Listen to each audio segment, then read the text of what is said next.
Hey, this is C&D channel. I'm Chris. This is MMA for you. I'm going to be doing my predictions for UFC On FuelTV 8, which happens on March 2nd. Overall, this card looks like the strongest Fuel TV card that I've seen. The main event and co-main event are really good. You got guys like Diego Sanchez, Hector Lombard, Stann, Siyar Bahadurzada fighting.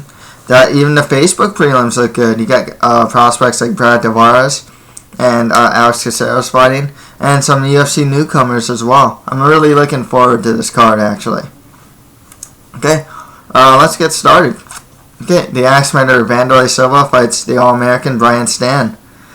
You know, I gotta go with Brian Stann here. I love Wanderlei, but Brian Stann, out of his 12 wins, 9 of them are by KO or TKO. One thing about Wanderlei, and by the way, this fight is happening at 205 pounds. One thing about Wanderlei, his chin is deteriorating, and also, Brian Stann hits hard. A lot of people like to use the argument, though, that, oh, Wanderlei beat Kung Lee, who also hits hard, as shown with the fact that he knocked out Rich Franklin. Yeah, but Kung Lee also has some really terrible cardio as well. And that really showed in the second round. I mean, his cardio is just not very good. Brian Stann hasn't really shown that problem. He trains at Jackson's when he can. He has heavy hands, good overall kickboxing. His grappling's improving too. Wanderlei Silva, I mean, he's a veteran. You know, this guy, he has some really strong knees. When he has into Thai plum, you gotta watch out. You know. His leg kicks are also really strong as well. One thing that's not good about Wanderlei, though, is he throws a lot of wild haymakers. And he doesn't make his punches as long as they should be. He's really aggressive and really pushes forward, which works for and against him, as he is susceptible to counters. I gotta go with Brian Stann to win this one. I think that his fists are eventually going to touch Wanderlei's chin, and he might get to KO or TKO. Okay, next fight after that, the Super Samoan Marco Hunter fights Stefan, the skyscraper Struve. The sky. Interesting fight here, because Mark Hunt has a career resurgence. 3-fight win streak over solid guys, you know. And that win streak, he has wins over like Ben Rothwell and Chuck Congo. Stefan Struve, though, he's on a 4-fight win streak and is doing very well for himself. Here's the thing that I'm seeing this fight. If the fight hits the ground, it's all Stefan Struve. Even if Stefan Struve's on his back, you know, his triangle chokes are really deadly. Out of his 25 wins, 16 of them are by submission. If it stays standing, though, you got to give the advantage to Mark Hunt. He has one-punch knockout power. He's very accurate, and he's surprisingly agile. One thing, though, that's really interesting about this fight, though, is that Hunt has been improving his takedown defense. You know, he's getting harder to take down. Training at American Top Team and Jackson's. The other thing you have to take into consideration, too, and you can even see this in the Stipe Miocic fight, was that when Stipe fought Struve, and Struve has this problem all the time. He's getting a little better about it, but the problem is you'll see him cover up a lot, and he pretty much even though he's really tall, he allows his opponent to get into their most comfortable range in the pocket. You know, instead of being outside, you always see, you saw like Stipe hitting body punches on Struve. You know, you have to get kind of close in there to hit that type of strike. And that's the thing with Mark Hunt. If he's in that pocket, he has one-punch knockout power. I mean, heck, Chuck Congo was knocked down covering up against Mark Hunt. That's how strong this dude is. You know, it's a really interesting fight, and like I said, if it hits the ground, I would give it to Struve. But I think this fight is going to stay standing. I think Mark Hunt can, Struve's not the best takedown guy. He has some pretty decent like trip takedowns and takedowns from the clinch. But I think Mark Hunt has the advantage in the stand-up here.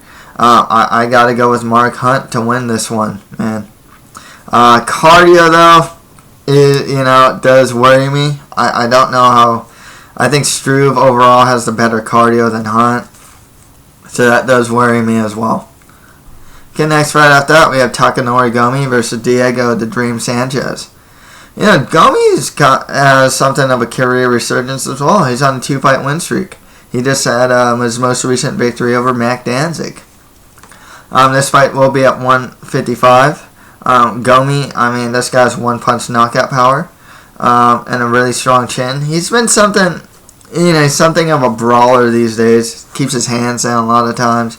His ground game, while improving, is still not that strong. Diego Sanchez, he trains at Jackson's. Really good cardio, really aggressive. Always pushes forward. Brazilian Jiu-Jitsu black belt. He's really good in the scramble, in the mount, and back control. And what's the third round of the Jake Ellenberger fight? Jake Ellenberger could not get this guy off his back. He has good ground and pound as well and good overall top control. But the problem with Diego is that his striking, he always strikes in straight line. No head movement. He just goes forward, throws his strikes, straight line, head in the same place.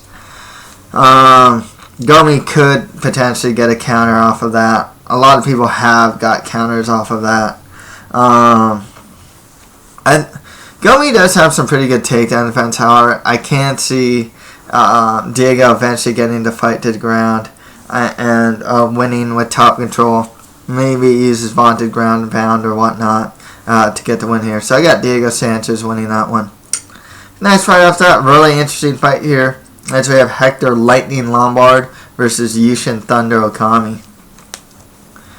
It's a weird one thing that's really that you got to watch out for is that Hector Lombard you saw in the Bosch fight, is not a big middleweight. He's pretty much a muscled up welterweight. Yushin Okami is a big middleweight. Both these guys have some judo backgrounds. Hector Lombard has a really vaunted judo background. Okami has strong judo as well. Just good overall grappling. Watch the Alan Belcher fight. He is mounted and managed to get in top control. Once Yushin's in top control, he has good guard passing and is overall a good grinder. He has good takedown defense. His stand-up's not bad. He throws some really straight punches. It's good jab, good straight left. The thing with Hector Lombard, the guy's got some heavy hands. And one thing that I gotta say is that Yushin Okami's chin has been questionable as of late. He got dropped, I think, multiple times by Belcher. Didn't look good in the stand-up against Buddy Roberts, And that's the thing with Hector Lombard. Heavy hands, good judo, good takedown defense, but his cardio isn't that good. So, there's stuff that works for each guy and it works against each guy. I don't know if Yushin Okami's overall size will allow him to get takedowns on Lombard. Lombard has shown to have some pretty good takedown defense. But Lombard also, he sometimes, against Husmar Pajares, he was pretty aggressive and pushed forward and moved forward. But there's other times where he'll wait to counterattack. He'll do like the statue thing. I'm going to go with Hector Lombard to win this one. I think he'll be able to defend the takedown, and with his heavy hands, he might be able to get Yushin Okami. So I got Hector Lombard winning that one. Next fight after that, tough one for me to call actually, as Mizuto Hirota has his first fight in the UFC against Rani Yahya. I thought Hirota actually beat Pat Healy in his last fight. If I'm not mistaken, this fight takes place at 145. Hirota has a 14-5 record with 1 draw. 8 of his wins are by KO or TKO, and 6 wins are by decision. He's 31 years old. His stand-up's pretty solid. He has a really good left hand, especially. And against Pat Healy, he's shown to be really good in the clinch as well. With Rani Yahya, though, and this guy is a Brazilian Jiu-Jitsu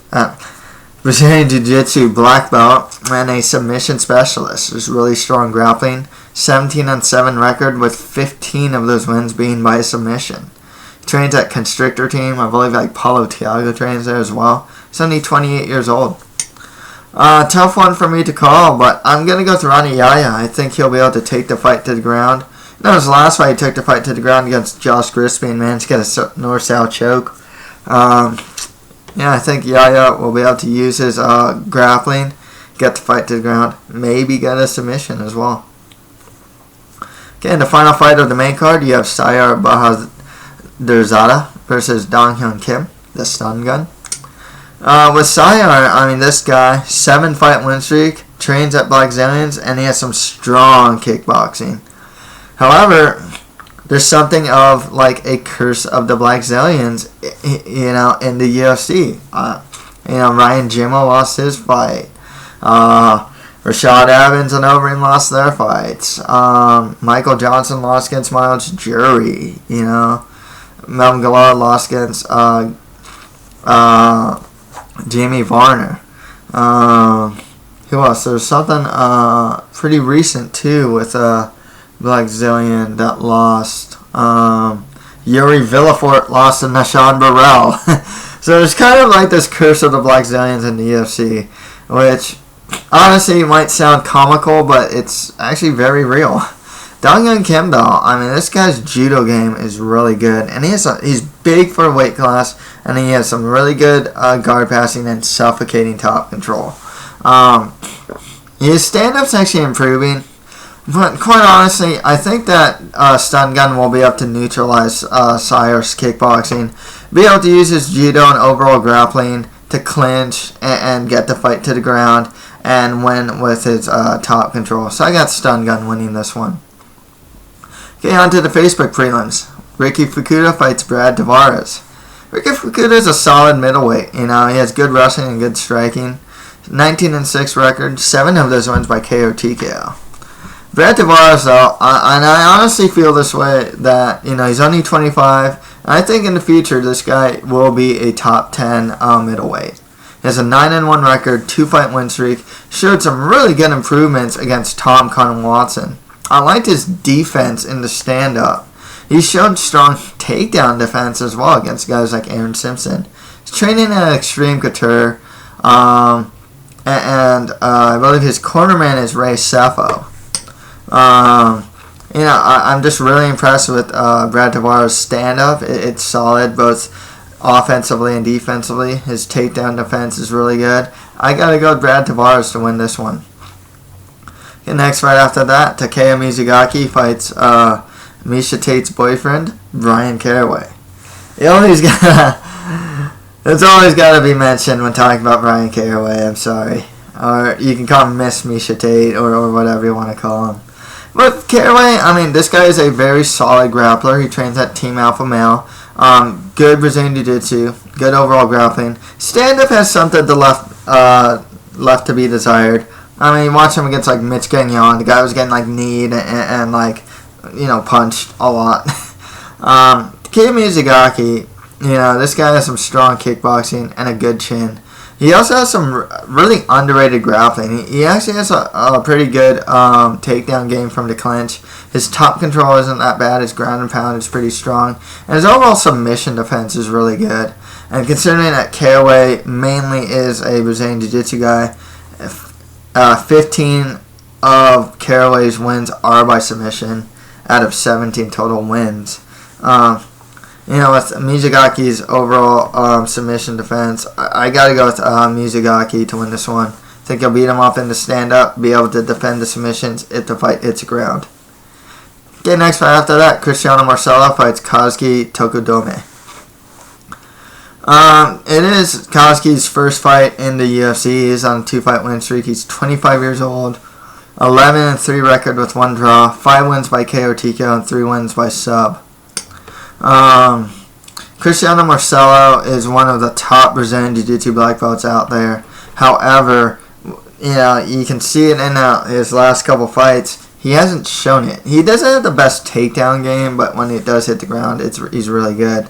And he made the CM system.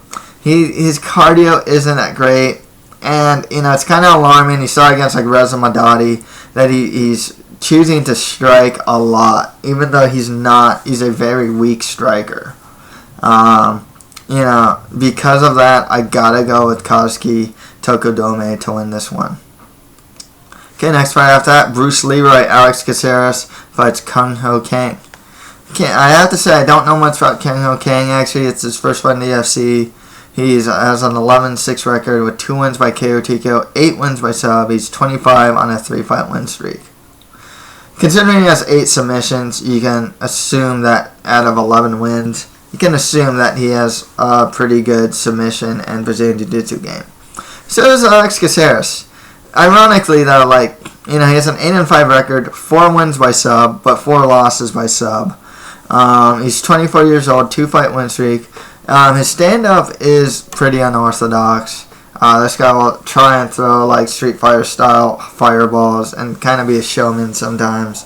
He's tall and lanky guy. He's good game off his back, good triangle chokes especially, and good overall Brazilian Jiu-Jitsu, and he is improving, so I gotta go with Alex Caceres to win this one. And finally, Marcelo Guarmez fights Hyun-Gyu Lim. I've heard a lot of good stuff about Hyun-Gyu Lim. He trains at Korean Top Team. He has a 10-3 record with 1 draw. 7 of his wins are by KO TKO and 2 wins are by sub. He does have 2 losses by sub. He's on a 5-fight win streak and he's 28 years old. Marcelo Guarmez, he is undefeated. 8-0 record with 1 draw. 1 win by TKO and 2 wins by sub. He's 29 years old. Even though it is Lim's first fight in the UFC, I'm going to pick him to win this one. So I got Hyun-Gyu Lim to win. Okay, on to the recap for the main card. I got Brian Stann beating Wanderlei Silva. I got Marco Hunto beating Stefan Struve. I got Diego Sanchez beating Takanori Gomi. I think that Hector Lombard will beat Yushin Okami. I got Rani Yahya beating Mizuto Hirota. And I got Dong Hyun Kim beating Siyar Bahadurzada. On to the Facebook prelims. I got Brad Tavares beating Ricky Fukuda. I think Takeya Mizugaki will be able to beat Brian Caraway. I got Kazuki Tokudome beating Cristiano Marcelo. I got Bruce Leroy, Alex Caceres beating Kung Ho Kang. And finally, I have Hyun-Gyu Lim beating Marcelo Guarmez. Okay, that's pretty much it for my predictions for UFC on FuelTV 8. If you have any comments, just leave them below. And that's it for MMA for you. Thank you guys very much.